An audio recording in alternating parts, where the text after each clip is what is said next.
आपका लेटर आया था? जी जी sir. Shall we begin, sir? हाँ हाँ begin. Very good morning to all of us. This is day 2 of the ACAM Iconic Week that we are having in this ministry since yesterday. And we are privileged to have with us today Dr. Ashok Kumar Jain, who will be presenting his topic Environment and Social Sustainability in Coal Mining. Dr. A.K. Jain is from the Indian Forest Service, 1983 Telangana batch, cadre. He is presently working as advisor, plantation and clearances, National Highways Authority of India, Ministry of Road Transport and Highways, Government of India. He has also worked as advisor, rural development, drinking water and sanitation, housing and sustainable development goals in Niti Aayog for the last 6 years, from August 2012 to August 2018. Dr. Jain has also been principal consultant in Niti Aayog for advising Niti Aayog on various important issues related to Indian Himalayan region. He has done his MSc and MPhil in botany and PhD in development studies. He has held several important assignments in Andhra Pradesh, such as Divisional Forest Officer, Conservator of Forest, Project Director, Drought Prone Area Program, Special Commissioner, DPAP and Wage Employment, Vice Chairman and Managing Director, Andhra Pradesh State Irrigation Development Corporation, Special Secretary, Irrigation and Command Area Development Department, Vice Chairman, AP Housing Board and Commissioner, Housing and Principal Chief Conservator of Forest, and Vice Chairman and MD, Telangana State Forest Development Corporation at Hyderabad in Telangana State. He was also a member in several committees of Government of India. Dr. Jain has supported the subgroup of Chief Ministers on Swachh Bharat Abhiyan in preparing the report which was submitted to the Prime Minister in October 2015. He was also the convener of the Task Force on Elimination of Poverty in India, headed by Vice Chairman Niti Aayog. Dr. Ashok Kumar Jain has also been the Chairman of Task Group on Housing for All, Government of Haryana. This is to be emphasized, Dr. Jain has been the focal person on SDGs in Niti Aayog and coordinated with all the states, UTs, central ministries, United Nations, think tanks, civil society organizations and other stakeholders for the implementation of sustainable development goals in India. Dr. Jain has published several research papers in various journals. Let us put our hands together to welcome him once again. I would request now Mr. Sumta Tej, Joint Secretary, to welcome him with our signature welcome. तो आपका वहाँ से आपका mic बाहर जा रहा है कि नहीं? जा रहा है सर, जा रहा है। कि इसको ऑन करूँ? यूट्यूब जा रहा है। ये ऑफ है, इसको ऑन कर दूँ क्या? ऑन है sir. Thank you so much.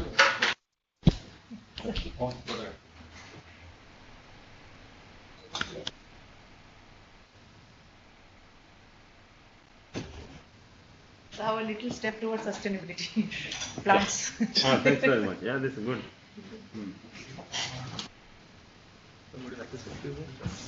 At the end, after he is finished. I would now like to request Dr. Jain to present his topic, Environment and Social Sustainability in Coal Mining. I would also like to inform everybody that people are joined on the YouTube link right now and also on the WebEx, and all our coal companies are there to listen to your presentation, sir. Oh. Over to you, sir. Use? Fine. It's okay, let me see.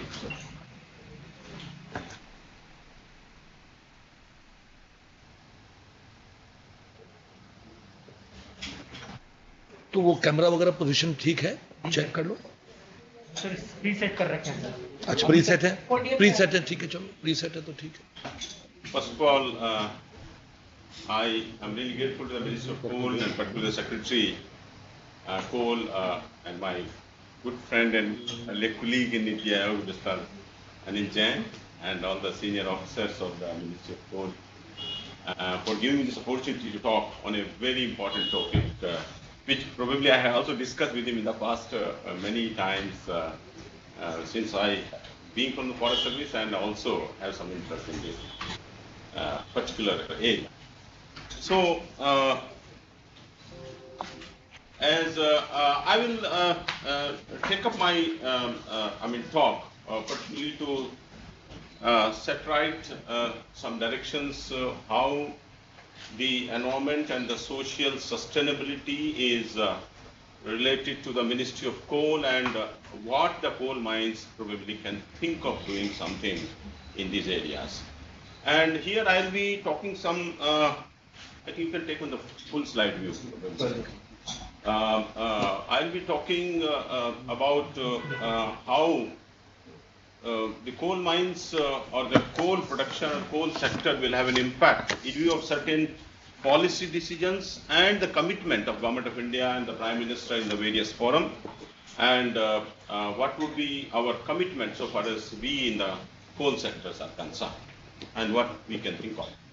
Now, as you know that the Government of India is celebrating the 75 years, is commemorating the 75 years of India's independence, and the program which has been initiated through the Ministry of Culture, Azadi Amrit Mahotsav. It's a very important program which is run by Government of India to tell the generations and to the and some kind of a commitment from all the persons and all citizens, including all of us, what we should do and how we can take the country forward.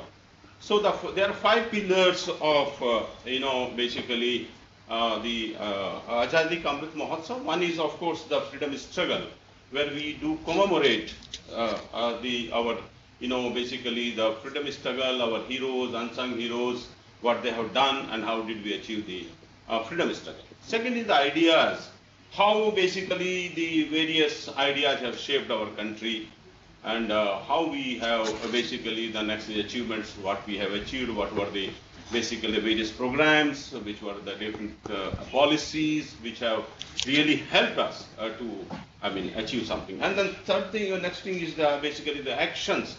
What are the actions the government is taking? What are the various policies? What are various commitments and what we should do for that?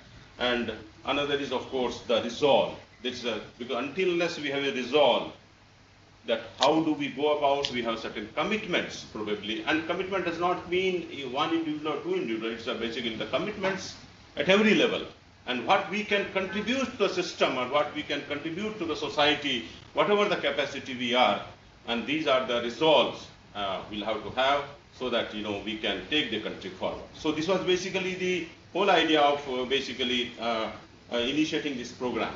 Now, I just want to mention here, of course, this is probably a repetition, as all of you know about it, but I thought just to set right basically my talk, connecting the various factors vis-a-vis the coal mines and what could we do that in this direction. Probably that was one reason I collected certain key informations from the various websites, some various books I have gone through. I'd also discussed with Mr. Bhavani Prasad also some things where I had certain doubts and all those things, and clarified all things were done. Of course, there one of these, we know that more than 2,500 square kilometer areas under different coal mines in India. That's one. And the coal mines dominates India's energy consumption matrix, which accounts for around 56% of our energy consumption. And as of now, more than 75%, about 76% roughly, is the electricity generation from the coal sector. And electricity from coal sector, so much means we know how the impact will impact the environment and all.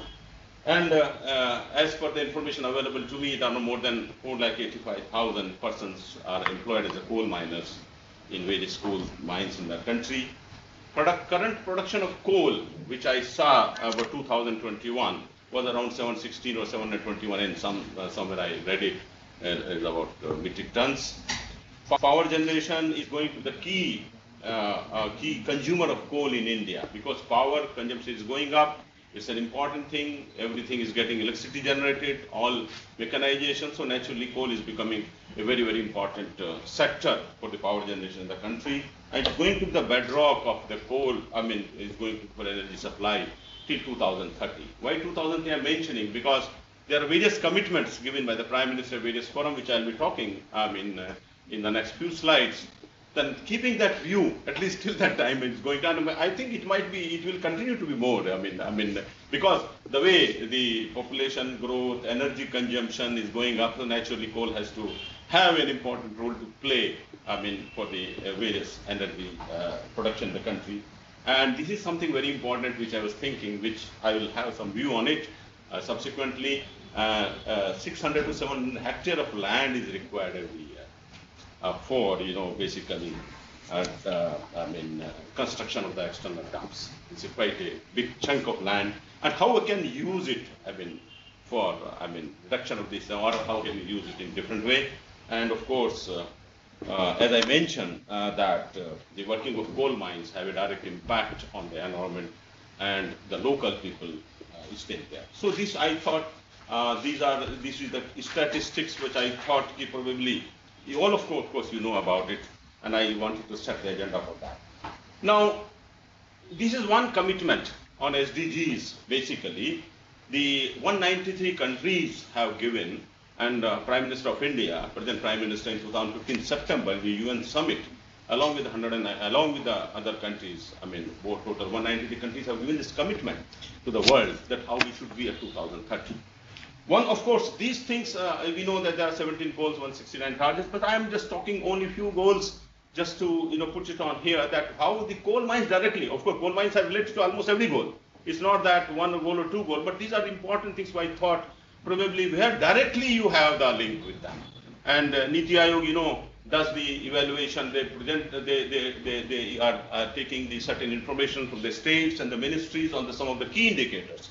Of course, MOSPI has prepared the indicators around. There are about 306 indicators, but Niti Aayog is doing some of the key indicators, priority indicators, what the Vice Chairman talks about, which were last report was about 100 or odd. Every year, based on the data, they are increasing those key indicators, they're bringing the reports where is ranking the states and union territories, who is number 1, number 2, number 3, and then they say in the particular goal how you have performed. And idea is basically that other states can learn from them.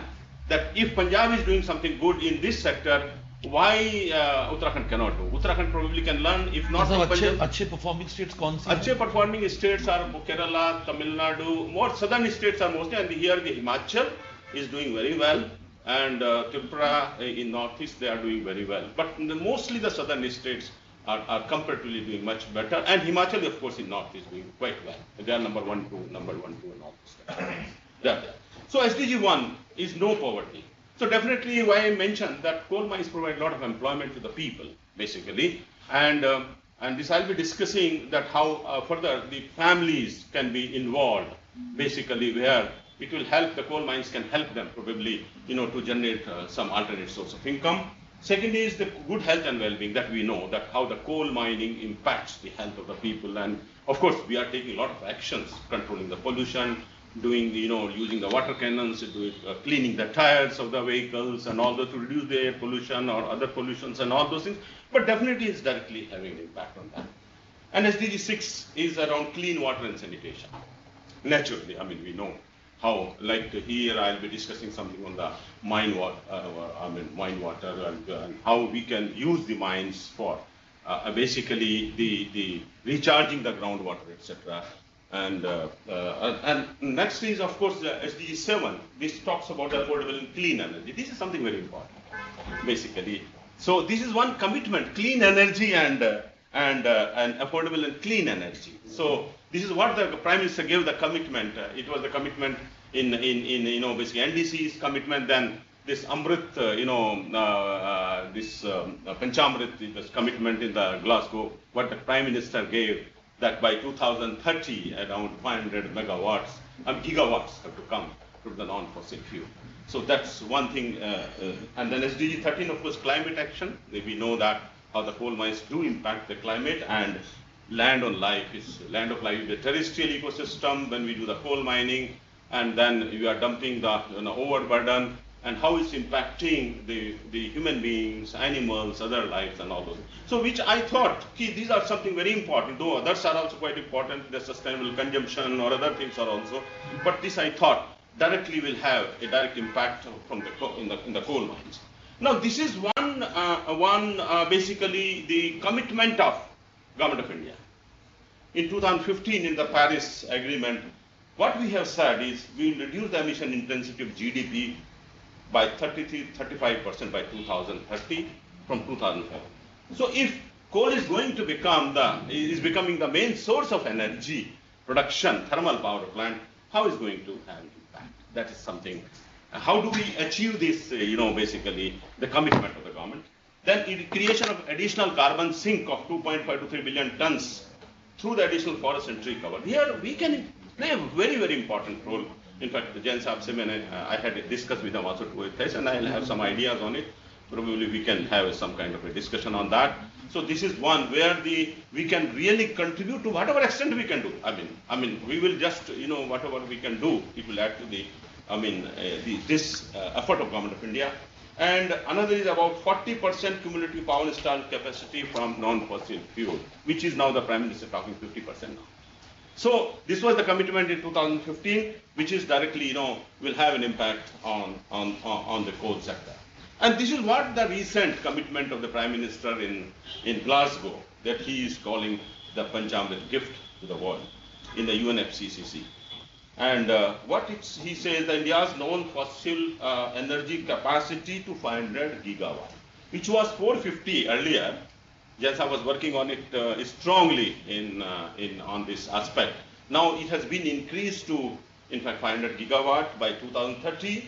And what he has said that India will meet 50% of energy requirements with renewable energy by 2030.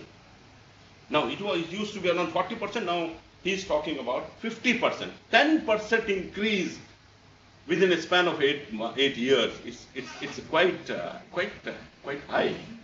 Then India will reduce its total projected carbon emission by 1 billion tons from now by 2030. This is one. And India will reduce the carbon intensity of economy to less than 45%. And of course, by 2070, he says India will become the carbon neutral.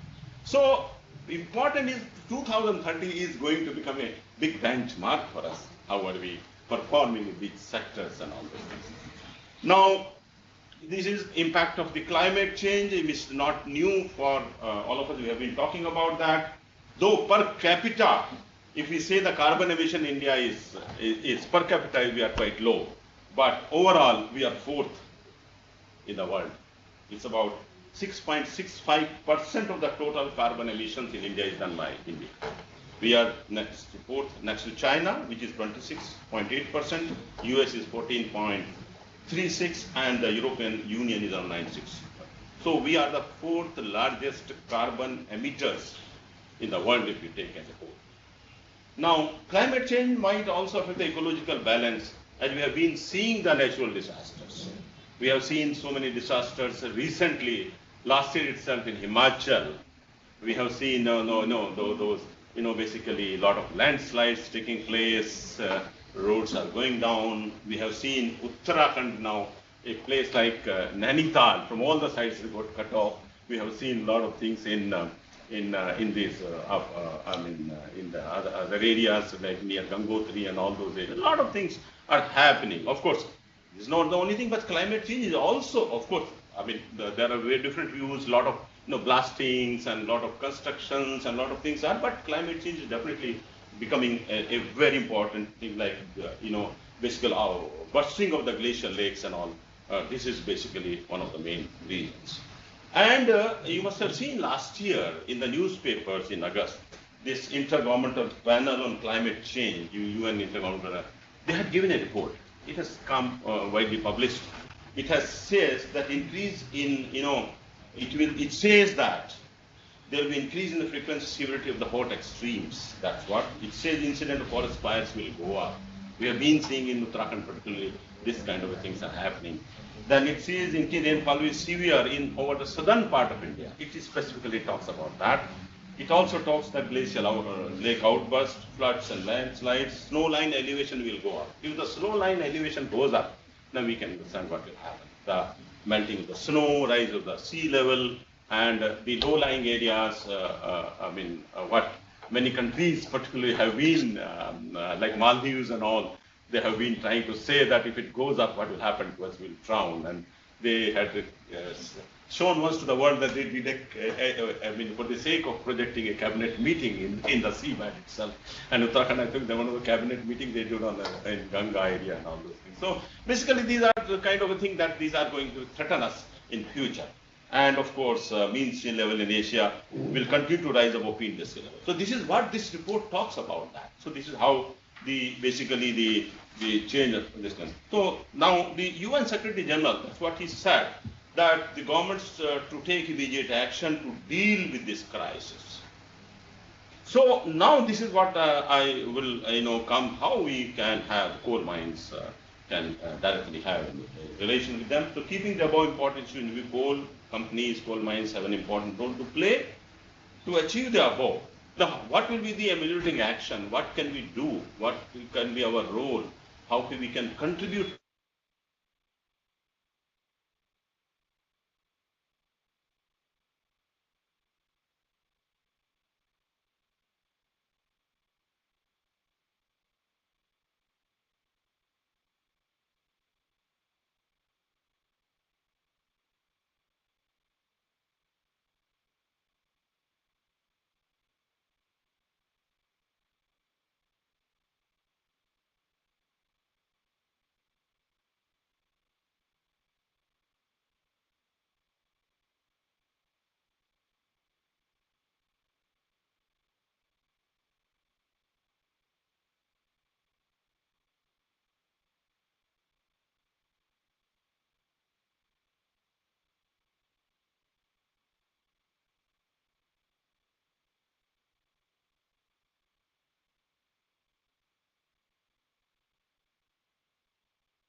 It's not moving.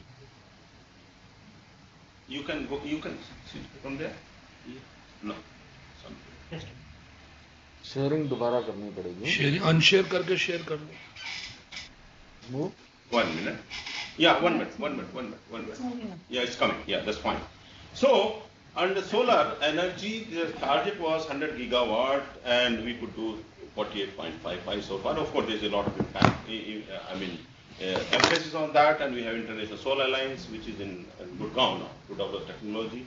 Wind energy is around 60 gigawatt. We could do 40 gigawatt. Small hydro, we have almost reached to the target. It's about out of 500 gigawatt, we could do 4.83. And biomass, of course, as against 60 gigawatt, we could do 10 gigawatt, we could do 10.62. Now, as I mentioned, that we have put a target, India has put a target of 500 gigawatt of renewable energy by 2030. So here, I want to give 1 or 2 examples to consider. Of course, many coal companies, like central coal fields or western coal fields, Mahanadi coal fields, I have seen some of their, work. They have been, basically putting the solar panels at various sites, plus rooftop solar panel and all those things. I'll give one example. I worked in a district called Kurnool in Andhra Pradesh. I worked for a long time. In Kurnool, there is an area called Orvakal. It's a basically dry areas. Basically, the small hillocks are there. Production is not there. Soils are very, very thin soils. There's not much of production now. And it's a drought-prone district. So whatever even little crops come, this is on the rainy season. What the government of Andhra Pradesh, of course, with the help of government of India did it, they have installed a solar power plant of more than 1,000 megawatt. More than 1,000 megawatt solar plant is put in that district at that place. It says kilometers and kilometers you find on your solar panels there. So what I was thinking was like our open cast minings.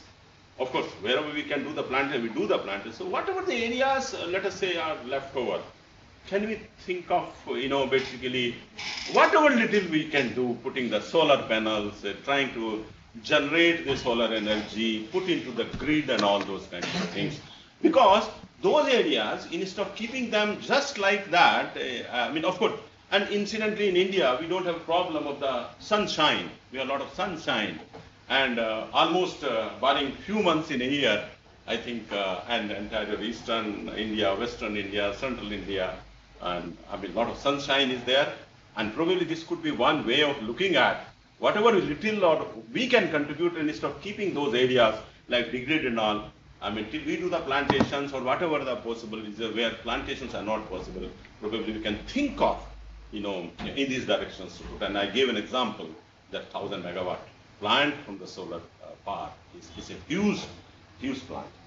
And so that is one way I was thinking probably for consideration of the Ministry of Coal. And other things what I was thinking that what the coal companies or the coal mines can do on that. One is for plantation, massive plantations to be taken up to create a green belt with a thick canopy of a tree cover around the mining areas. Of course, I know that many coal companies have been doing that. And since I was in Andhra Pradesh, now Telangana, I have seen a lot of plantations done by Singareni colonies, because I was in that state. So I have seen, I have seen in Kottagudam area, Yelandu area. I worked incidentally in that district also, Khammam district, earlier Khammam district I am talking about. I have seen in Godavari Khani, I have seen in many areas where a lot of plantations. Even around the Ramagundam area, the colonies. In fact, when I was in 2018, went back to Andhra Pradesh, or to Telangana rather I should say, because by the time the state had divided. In fact, there was a proposal to me. I was managing director of the Telangana Forest Development Corporation from, I think, Ramagundam power plant, in fact, thermal power plant. That why don't you take up the plantations and create a green belt in those villages which are near my power plant, so that at least to large extent, whatever possible, we can control the air pollution and all that. And they did. I keep on tracking on that even now. They did a lot of plantations in that area. So I have seen the plantations on the overburden. I have seen the plantations even in the degraded forest area where the coal mines were there. I have seen the plantations around the colonies and the habitations they have done. And plantations do help a lot. One, they create a barrier for the dust or the coal dust. Second thing, the local, basically environment, it creates local climate impact. It creates, and of course, whatever the reduction that dust comes, definitely helps the health of the people. They don't inhale, or if they inhale, they completely less they inhale those dust and particles and all those things. So this is one thing I thought could be done, and particularly on overburdens, it can be done. Other day, Jansava, for your consideration, I was in a meeting with the Ministry of Environment and Forest. The Secretary Forest, Ms. Leena Nandan was talking about. I think maybe some officers from the Ministry of Coal were there, probably so. What she was saying was that whatever the mines you are closing, they are lying idle. If you do the heavy plantations and on that, and you can give back that area to the forest department in lieu of the area you are taking as a compensation. Probably this one. And yesterday, I think I was talking to somebody in Hyderabad. Of course, I have a lot of connectivity there. So I was told that even Singareni colleagues probably, I think you had gone there, and they were saying that they are already thinking on those lines and planning that those areas which they have completed the mining, they have done the afforestation, good plantation, and they plan to hand over back. In lieu of that, I'm also saying that, in lieu of that. Non-forest areas तो ले लेते हैं. हाँ. Forest वाले नहीं लेते हैं. तो वो चलिए वो probably we can discuss it right now. We'll discuss that. Chalo. We'll discuss. I mean, probably once it comes as a policy, and she was mentioning that. This is the reason I thought probably we can discuss on that. We can discuss, and of course, creation of green belts, which I mentioned, and definitely going to help in controlling the air and noise pollutions and all. And of course, I'm going through the statistics that Coal India itself has planted more than 99.6 million trees. It's a quite big number in 40,000 hectares. And Singareni College, of course, did in 12,000 hectares, around 53 million trees. And I think almost all the coal companies, they have developing the eco parks or tourism sites. They are doing, basically bio reclamation and all. Western coalfields, Mahanadi coalfield, or in southern coalfield or central coalfield. They have been doing, many of them have been doing these kinds of activities in wherever it's possible.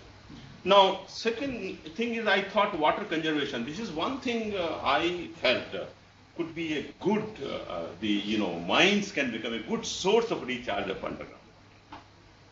And, basically it will help not only recharging, providing the water to the fields, to the people around the coal mines. In fact, in fact, I was seeing, because I was looking after this drinking water sanitation when I was in Niti Aayog, in West Bengal, I think the Public Health Department has a scheme which takes the water from the mine water and use for the supply after treating that water. So there are many places about that. So this is a very big, contribution of the coal mines to that. I was director of groundwater incidentally in Andhra Pradesh. I tell you, I mean, of course, I'll talk about the sand mining, but before that, I wanted to tell about this. In fact, recharging the dug wells in Tamil Nadu. There was a scheme. I was working with the irrigation department in Andhra Pradesh that time. So there was a scheme NABARD has created. What they said is that whenever in the rainy season particularly, the dug wells, open wells, of course that time now dug wells are not that successful, that time talking somewhere in about 2008, 9 and all, that time. So when the rainy season, you put a small pipe from the water stream, you connect it to the dug well, to the open well, and that becomes a recharge. So they implemented this in Tamil Nadu to the NABARD funds. So idea here was that particularly rainy season, if you can, try to divert that extra water which is flowing in the streams and recharge the mines, probably it could become a good source of water security to the people, and it can be conserved and reused. And surplus water, of course, as I mentioned, given to the community. Now, next other initiative was that regarding the overburden. I thought it could become a good source to be supplied, to various development activities, that as the overburden generally leaves around 60 to 65% the sand, 25 to 30% clay, and 5% pebbles. So the processed sand can be an alternate for the river sand, and which will help in conserving the river, and thus water retention will take place and in water regeneration. This I wanted to give an example here. See what happens, a lot of sand mining is taking place from the rivers, and rivers, particularly in North India, we really do not see that way, but since I work mostly in Andhra, and that too I work mostly in the DPAP areas called Rayalaseema area there, Kurnool, Kadapa, Anantapur and all, which are really water deficient areas. This is the time I saw, first frankly, because I come of course from Western UP, Muzaffarnagar, so I never saw I used to think that probably wherever you drill the bore, water comes. I never realized till I went to the hard rock areas that water is such a big scarcity. So some of the rivers I saw the filter points and infiltration wells. Believe me, the sand column in the river was about 7 to 8 meters. 7 to 8 meters was the sand column. And during the rainy season, the whole sand becomes saturated. And the people put, the RCC rings, and they, put the RCC rings, and it gets created an infiltration well. And the water, just like, filter water, it's one of the best quality water you can think of, that water comes and people use for irrigation and drinking. And around these rivers, some of the rivers, Cheru or Papagini, I've seen many rivers there, the lands, the farmers put the filter points. So from the sand, the water comes to those points and they irrigate the lands on that. So this is how the sand creates, a lot of water recharge and water security to the people. So by virtue of extracting the sand for construction of the buildings, of the roads or anything, the sand is going away and the people are finding the water security. So here I wanted to say, when I was director of groundwater in Andhra Pradesh, there is a district called Mahbubnagar. So the people in a village were totally dependent on the filter points and the infiltration for their drinking water security. So some contractor came and he started lifting the sand from that river for construction purpose. So of course, he was supposed to go to some other area, and wherever the nearby area, they lift the sand and they use the construction and all those things. Believe me, the people raised their hands and they did not allow that person to be with it. They said, if you lift the sand, what will happen to us or to future generation? Where we'll get the water? We'll have to get the water tanker to the village. So this becomes a big problem for the water security. So this is what I was saying, that overburden, which yields around 65% of the sand, can become a good source of supply, so that we can conserve the natural resources to whatever extent is that. We know, when I was working on this report of Swachh Bharat Abhiyan, I have visited some of the plant near Burari in Delhi. Construction and demolition waste. Construction and demolition waste. 25 to 30 millions in India we produce the construction and waste every year. 25 to 30 million tons. And that, they are basically taking out the sand, this, then, and whole thing is going like a hot cake. So that was basically, I thought, probably this overburden could be a good source of that. Then coal companies may explore the use of this overburden. Like thermal power plant, what we are doing, we are taking a fly ash and using on the construction of roads and national highways. probably overburden could become another source for that. And of course, employment I mentioned to that. And of course, rust suppression, whatever we have been doing, we are doing, but it still, it requires some kind of some more actions to be done. And of course, some of the companies, I see going some of the reports like Western Coalfields, they have been, doing something for the use of the overburden, etc. Now, this is, I think, one or two slides more. This is one I thought I will flag on this issue. Of course, coal companies have been providing direct or indirect employment to the people through the coal mining, etc. But providing the alternate source of income to the local people who are really having a direct impact for their social sustainability, social security is something very important. Where we can, basically provide some kind of a skill training to the people, basically on the vocational trainings to the affected people, tie up with the different government institutions, government programs and finance institutions, and probably here, of course, these coal companies might think this is not their work, their main work is for them, but this is something very important for the sustainability and social security, that this becomes also as a citizen of this country, as a doing, whatever in that area, it becomes a very important aspects also to provide some skills. So that the whole idea is that people start developing the additional income, and definitely they will have a very good positive thinking about that. And of course, the employment to be provided to the only local people, this must be happening also in the plantations and water conservation, water recharge. Because ultimately the labor comes from the local areas only. So this is one. And I also thought, because some of the, now it is a good moment of the self-help groups for the women particularly. Probably the coal companies can have some hand-holding to these through the Department of Rural Development of the State Rural Livelihood Mission or National Rural Livelihood Mission, and impart, basically to the women groups. We can, so that they have some thrift activities to generate income, more income for their security of the children and their education and health. This is what I thought could be one way of doing. And other initiative, you also have a sustainable development cells. I have gone through the reports of that, and I had one or two times discussion with Mr. Bhavani Prasad and Jen Sahab also on this report. We had a discussion on that, and I think this is one of the very good initiative of the Ministry of Coal, probably, and it's a right thing, happening in this direction. In fact, I have seen today morning also, I told Bhavani yesterday that show me the report which you have brought out, that Coal India Limited has brought, and a beautiful report has come up, and I requested him to spare a copy for me for that, so I'll go through the whole thing. So this is a very good initiative of the ministry, where this cell is to advise, mentor, plan and monitor about maximizing the utilization of available resources in a sustainable way. That is something very important. And minimizing the adverse impact of mining and meeting it. So this basically, the cell has an important role to play.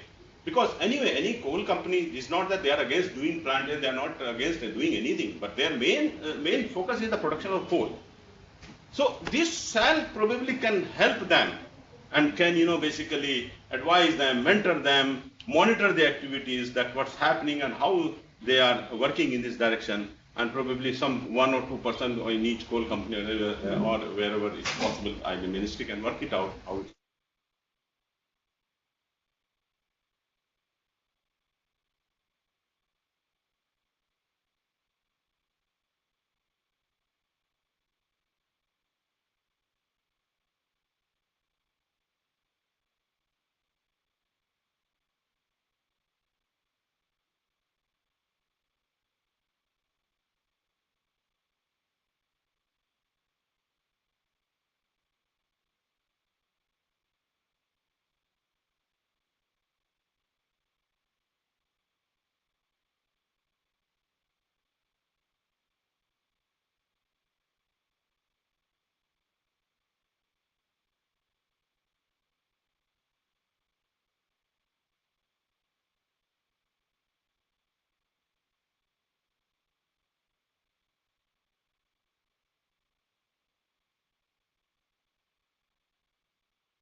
आता चुताकी बनवू शकते का नाही केलं असं तसं म्हणून नाही का. पण त्याचा काम किती झालंय हे आपल्याला माहित आहे. तू विचारून प्रोसेस करून काढला म्हणा. ठीक आहे. तर तू मग मी शनिवारी करतो फोन, ठीक आहे ना, शुक्रवार नाही तर शनिवार.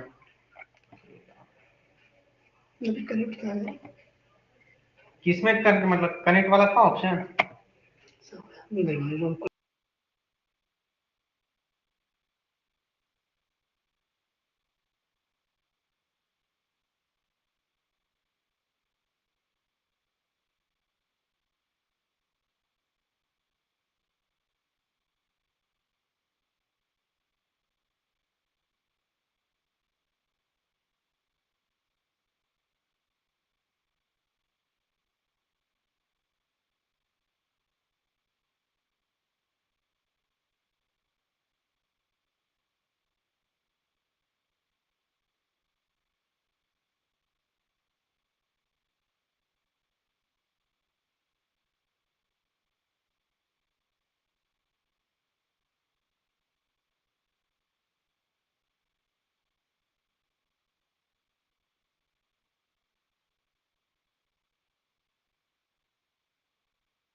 थोड़े बंद कर दीजिए।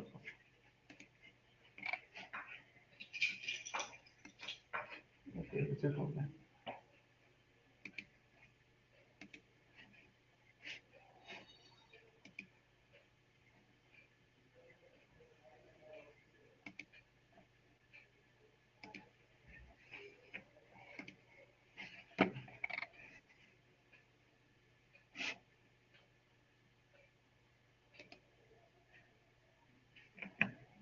ये देखो यार, देखो ना।